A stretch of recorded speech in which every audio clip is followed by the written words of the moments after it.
السلام علیکم فرینڈز، خوش آمدید کہتے ہیں آپ کو مشن مڈ نائٹ کی ایک اور زبردست سی ویڈیو میں۔ غزہ میں قحط پڑ گیا ہے۔ ایسا نہیں ہے کہ بحیرہ روم کا پانی سوکھ گیا ہے، گرمی اتنی تیز ہے یا سردی کے کوہرے سے کھیتوں میں کھڑا اناج سوکھ گیا ہے، بلکہ فلسطین کی زمین پر قبضہ کرنے اور گریٹر اسرائیل کے منصوبے کو پورا کرنے کے لیے اسرائیل نے ظلم و ستم کی ساری حدیں پار کر دی ہیں۔ اس کے بموں سے مرنے کے بعد جو بچ گئے ہیں وہ اگلا بم گرنے تک بھوک سے مرنے کی طرف بڑھ رہے ہیں۔ 18 لاکھ لوگوں کے پیٹ میں بھوک کا بم فٹ کر دیا گیا ہے۔ بھوک کی موت کی آواز نہیں ہے اور نہ ہی بھوک کا بم پھٹتا ہے اور نہ ہی آسمان میں غبار اڑتا ہے۔ بھوک کا بم دھیرے دھیرے سوکھ لیتا ہے انسان کے جسم کی ساری طاقت کو، رگوں میں بہتے ہوئے خون کو اور آنکھوں کے پانی کو۔ وہ جسم کو خوراک سمجھ کر ہی کھا جاتا ہے۔ اس بھوک کو سمجھنے کی کوشش کریں جس سے غزہ کے بچے تڑپ رہے ہیں، پلک رہے ہیں۔ اب تو ان کی بھی خبریں بند ہو گئی ہیں، جن کے فون کرنے، منانے، سمجھانے اور اسی کو ہتھیار بیچنے کی خبریں دنیا بھر میں فلیش ہو رہی تھی۔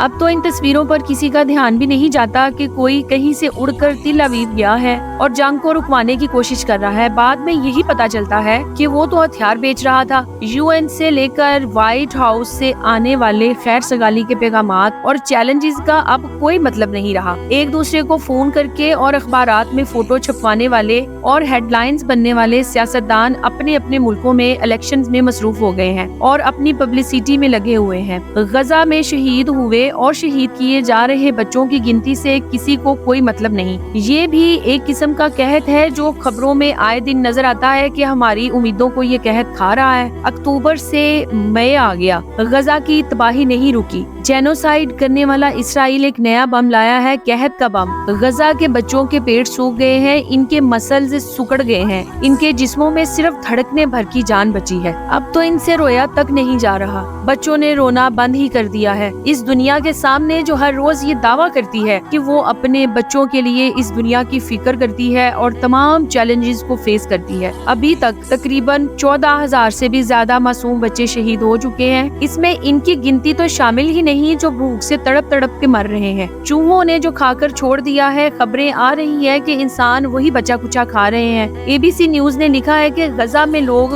گدھوں کے کھانے سے گھاس اور چڑیوں کے دانے کو پیس کر آٹا بنانے کی کوشش کر رہے ہیں۔ اگلے دن تک ایسی روٹی پتھر ہو جاتی ہے۔ پتوں ٹہنیوں کو ابال کر پیا جا رہا ہے، گندم ملتی نہیں، اس کی جگہ جو بچ رہا ہے اور اس کی بھی کوالٹی اتنی خراب ہے کہ کھاتے ہی پیٹ میں درد ہو جاتا ہے۔ کھانا اتنا خراب اور اتنا کم ہے کہ ہر خاندان صرف ایک بار ہی کھانا کھا پاتا ہے۔ ایک عدد روٹی جو روٹی جیسی ہو کھانے کو نہیں ملتی۔ یہاں کھانا بن رہا ہے لیکن دیکھیے کہاں بن رہا ہے، لوہے کی سلاخوں کے پیچھے بنایا جا رہا ہے۔ شاید بھوکے معصوموں کے حملہ آور ہونے کا ڈر ہوگا، کیونکہ بھوکے لوگ بم نہیں برساتے اور نہ ہی بم بناتے ہیں، یہ تو بس روٹیاں لوٹ سکتے ہیں۔ یہ تصویر جس نے لی ہوگی، اس نے کیا دیکھا اور کیا محسوس کیا ہوگا ہم نہیں جانتے۔ ان تصویروں کو دیکھ کر ٹھیک نہیں بتا سکتے کہ یہ جو بچہ خالی برتن لیے لائن میں کھڑا ہے کتنی دیر سے کھڑا ہے، کتنے دنوں سے بھوکا ہے۔ اس کا کوئی بھائی یا بہن بھوک سے مر تو نہیں گیا؟ اس کے ماں باپ کہاں ہیں؟ وہ زخمی ہے یا پھر شہید ہو چکے ہیں؟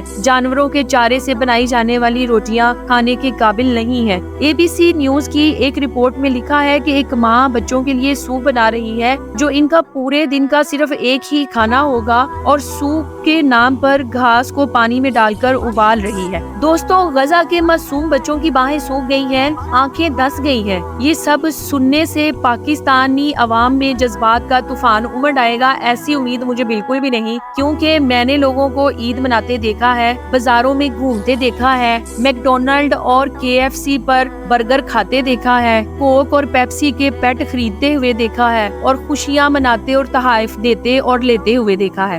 غزہ میں روتی بلکتی ماؤں بہنوں، زخموں سے چور بھوک سے مرتے ہوئے معصوم بچوں کی فریاد 57 اسلامی ممالک کو غفلت سے نہ جگا سکی۔ پوری دنیا میں غزہ میں ہونے والی نسل کشی کے خلاف مارچ اور مظاہرے ہو رہے تھے اور ہو رہے ہیں، مگر مسلمان ممالک زیادہ تر خاموش ہی نظر آتے ہیں۔ اب معذرت کے ساتھ پاکستانی حکومت اور فوج کو ہی دیکھ لیں، ہمیں تو مارچ کرنے کی اجازت بھی نہیں ہے، یہاں صرف عورت مارچ کی اجازت دی جاتی ہے۔ ایک طرف غزہ کا رمضان گزرا جہاں لوگوں نے پانی پی کر روزے رکھے یا پھر ایک وقت کھانا اور ایک وقت فاقہ کر کے بھی اللہ اللہ کا شکر ادا کرتے ہوئے نظر آئے۔ کیا ہم سب بھول چکے ہیں کہ مسلمان ایک جسد واحد کی طرح ہیں، یعنی ایک جسم کی طرح ہیں؟ جب جسم کے کسی ایک حصے کو تکلیف پہنچتی ہے تو سارا جسم بے چین ہو جاتا ہے، لیکن ہم تو وہ قوم ہے کہ اگر کسی کا ایکسیڈنٹ ہو جائے تو لوگ متاثرین کی مدد کرنے کی بجائے انہیں لوٹنے میں مصروف ہو جاتے ہیں، اور ہمارے یہ میزائل وغیرہ تو صرف 14 اگست پر نمائش کے کام آتے ہیں۔ فرینڈز، ایک فلسطینی بچی سے کسی نے پوچھا کہ غزہ کہاں واقع ہے۔